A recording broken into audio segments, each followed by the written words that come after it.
खैरपुर में खबर ईंदा पाकिस्तान फंक्शनल मुस्लिम लीग के जिला खैरपुर के जनरल सेक्रेटरी सैयद अकील हैदर शाह तरफा मकानी चूंडुनि बाबत हंगामी प्रेस कॉन्फ्रेंस कंदे चयो त असांजो हक़ सच जो नारो आहे उहो जेसिताईं असां ज़िंदा आहियूं,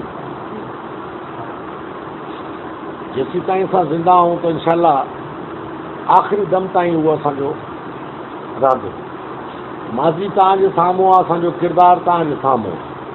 इंशाअल्लाह ज़िंदगी जे उमिरि जे हिन स्टेज ते आहियूं तो सॼी जवानी तव्हांजे साम्हूं, सॼो बचपन तव्हांजे साम्हूं,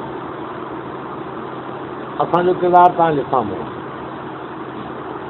मक़सदु सियासत जो सिर्फ़ु ऐं सिर्फ़ु जेको नारे में हणिबो आहे त इबादत आहे, ख़िदमत आहे, पर असां अमली तौर ते इहा शइ असां करे ॾेखारी आहे।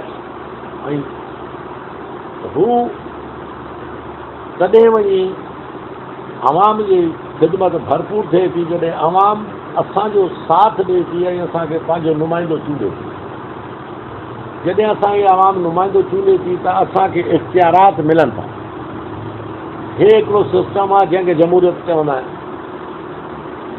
हाणे हुन सिस्टम खां असां तक़रीबन 15 साल थिया आहियूं ॿाहिरि। सिधी ॻाल्हि आहे, कहिड़ा सबब आहिनि, कहिड़ा असबाब आहिनि, उहे सभु तव्हांजे साम्हूं।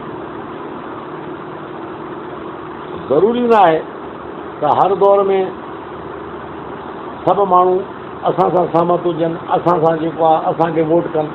ठीकु आहे, माण्हुनि ॿियनि खे उन्हनि सभिनीनि खे वोट कया, उन्हनि खे इख़्तियारात 15 सालनि खां वठी ॾिना, उन जो अमल ऐं उन जो किरदारु तव्हांजे साम्हूं अची वियो। मज़ीद ख़बरनि ऐं तफ़सीलात लाइ विज़िट कयो असांजी वेबसाइट www.awamiNewsHD.com ऐं ॾिसंदा रहो अवामी न्यूज़ HD।